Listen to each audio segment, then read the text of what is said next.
funny how supplies go from fresh and exciting when they first arrive in your craft space to a little less interesting just a few months later? I'm sure you want to use those things up, but it just gets harder and harder the older they get. Hey creative friends, it's Gwen, and today I'm here to help you bring new life to some of those older supplies. I have some practical ideas to share that will help you stash bust, and I promise you'll have fun along the way. I'll also be creating with some brand new supplies from Bramble Fox. More on them in a moment. It's time to get started.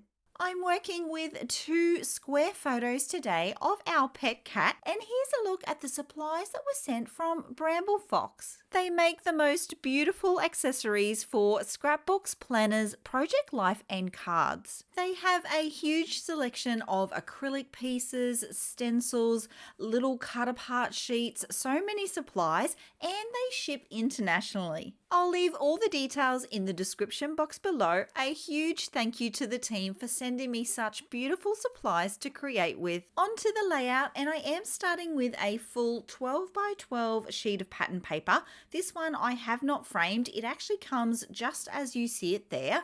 What I have done though is added a row of stitching for detail. Today's layout is very much inspired by this one piece of pattern paper, and it will be a very loose grid design. I've had this collection in my stash for quite a few years now, and I really love the colors. The big problem is that it's an autumn or fall themed collection, and I don't actually do a lot of creating in that theme. The good news is that I do have a couple of ideas to share with you that will help you if you're stash busting too. The first tip or trick is to actually add something new to your older supplies. I had to share this idea first because it is the one that has worked the best for me. I found that adding something new to older supplies really gives them a new lease of life, a new look. I'm more excited about them because I'm teaming them with something that's fresh and new and exciting that's just arrived in my craft space. And here's the best bit,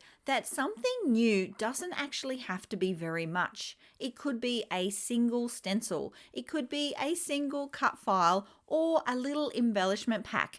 And that's why I thought I would share these ideas with you on this video, because I feel like the supplies at Bramble Fox would work super well for this idea. This particular layout uses a lot of this older stash, and I've teamed it with a title element and some of the fussy cut elements. So there's actually not a lot of new things that are being added here, and it really has re-inspired me to get into using these supplies. Now, while we've been chatting all about that, I have built out the structure of the layout. As I mentioned earlier, the design is going to be a loose grid, and it's actually going to just be a grid of 4. The photos at the bottom will be the bottom 2 grids, and then above those I'm going to have a bit of a title block, and then on the left will be that tag that's going to form the other grid. So this is a very centered design, and it's one that you could quite easily replicate. With that all sorted, I do need to go through the ephemera pieces here. I have not looked at this collection in some time, so I am going to do a sweep. Anything that I know won't fit for whatever reason is going to go into the bowl. Anything that could work will stay on my desk. I've found this technique works super well for me because I don't get overwhelmed with choices. For me, building a layout is so much more about excluding pieces than including them, because I have so many more supplies than I'm actually going to need for this particular project. That's the thing too about stash busting. You really actually do need to focus on it if that's your goal. I try to make a bit of a challenge or a bit of a game out of it as well, and I have found that really helps. At first, keep your challenges small so you can get yourself some easy wins. Maybe pull out a packet of flare buttons and try and get a single flare onto a single layout. For this layout, my challenge was to use that pocket envelope. Before I had started anything with the page, I knew I had my 2 photos and that pocket envelope to work with. From there, I found the background pattern paper, and that's what inspired the grid design. I also had in my mind the title for the layout. I knew I wanted to use that acrylic piece. I mentioned in my previous video that creating a scrapbook layout is a lot like chess, and I feel that this one was a really good example of that because I had all of these separate pieces that I knew I wanted to fit together, and I did have to keep that all in mind and think a couple of steps ahead. It's time to start adding some pretty details, and this one does get a couple of little floral clusters. I am just going to add the two. One will be above the word autumn, and then the second one will be here where I'm working the top right hand corner of that second photo. I don't have a lot of room to work with, but that actually works out to be a win because I do want to use a bunch of these fussy cut leaves. If I had really large clusters, these leaves may not work because they might have been a bit small in terms of their ratio.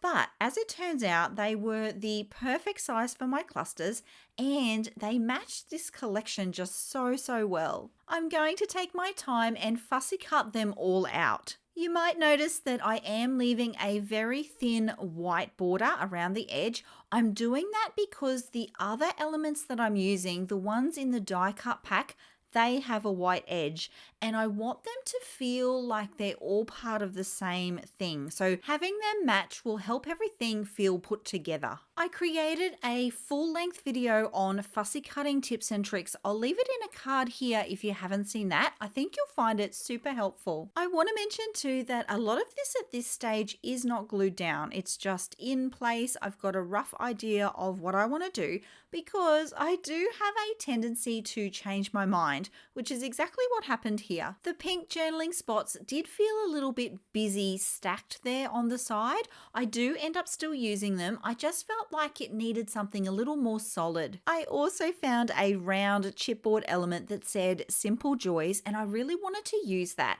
But I realized that I didn't have anything else in that deep navy blue color.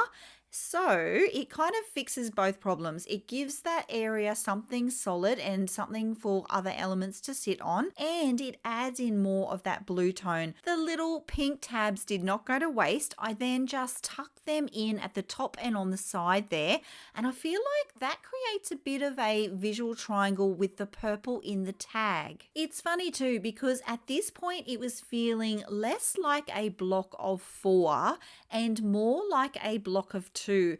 My eye was reading the photos as sort of one large element, and then the section of tags and tabs at the top, it was reading that as a separate element. Time to add in another acrylic piece, and this one and the title are both from the Fox box. I'll leave a link to it in the description box below. It's essentially a subscription and you get a selection of supplies sent to you each month. It could be a really fabulous way of adding to your stash, but adding to it in a way that helps you use your older supplies. I am loving the extra dimension and the texture that these little pieces are adding to my page. I did notice a small problem at this point though, and that was towards the bottom of the page. I noticed the distance at the top there was a lot smaller than the distance at the bottom.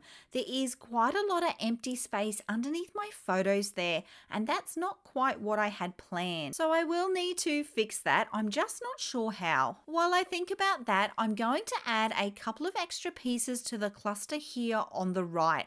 I want to get in those layers. I have been talking a lot about clusters on the channel lately, and I do want to get in those 3 layers for my cluster cake, and I am really thinking about the balance of those clusters. Now the acrylic pieces do come with a backing on them, so you do have to peel that off, and then I'm just adding them onto my layout with my Nuvo Deluxe adhesive. There are links in the description box below for all of my must-have tools and supplies. Things are getting serious because I'm gluing stuff down, and I have to be honest, this does not feel like a stash busting layout. I'm not having a terrible time trying to use up my stash. I'm really enjoying the process and I'm focusing on the shiny new things. Did you see there too? I've taken all of this time to create these embellishment clusters, and I like to reposition them exactly how I had them. So I avoid at all cost having to pull up things. I actually just scooch the glue underneath. Now, because I know I don't do a lot of autumn and fall layouts, I am thinking at this point if there's a couple more pieces that I can get onto my page. It's a little mini challenge. Can I fit 2 of these puffy stickers onto my layout? Spoiler alert, yes I can. I'm going to go with a smaller one, which is a little book that's going to go up the top, and then quite a large one, which is going to go next to my title. I like the varying texture too. The acrylic is obviously very crisp and hard and solid, and the puffy stickers are really soft. And I still haven't solved my problem with the bottom of the page. And in fact, I made it worse because I decided that I want that round chipboard piece on that side cluster. So at this point, I have nothing down the bottom at all. I'm going to avoid that problem just a little longer, and I'm going to work on locking into position this top cluster. I am going to try and position the leaves so that they are as low as possible. So I'm not trying to spread it out and wide and high. I'm trying to keep it all very nestled in close together. I'm going to balance out the green by adding an element here on the left, and then I found these florals and I really thought that they were a nice delicate shape and they'd be a good way to fill out these clusters a bit more. I am keeping these clusters quite similar actually. Normally I would have one much larger than the other, but these are very well quite balanced. I feel like they really did need that extra layer. If you would like even more details on how I create my clusters, I have started a clustering series. I will leave links to those videos below. So I'm now on the hunt for a couple more pops of dark blue,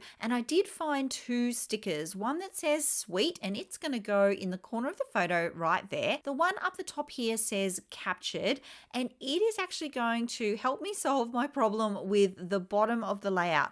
It doesn't end up there yet, but it does end up there in the end. It was a bit of a balancing act actually, because I wanted something that would weight the layout towards the bottom there, but I didn't want to add anything too busy or too big. So I decided on a simple cluster of 3 elements. I'm going with the camera, the little tag element, and the word captured. I also found 2 teeny tiny floral pieces. One is going to go up the top there, and the purple one I added on the left. Of course, I want to share with you some close-up images so that you can see all the layers, all the texture and the details of the project. I especially love all of the texture in this one, and look at just how many supplies I was able to use up. Now that solves some of the stash busting problem, but what do you do if you clearly have more supplies than you'll ever need? It's overwhelming and it can really impact on your creating time. Watch this video next to learn the simple secrets to a clutter-free craft room. I'll see you all in the next video. Until then, bye!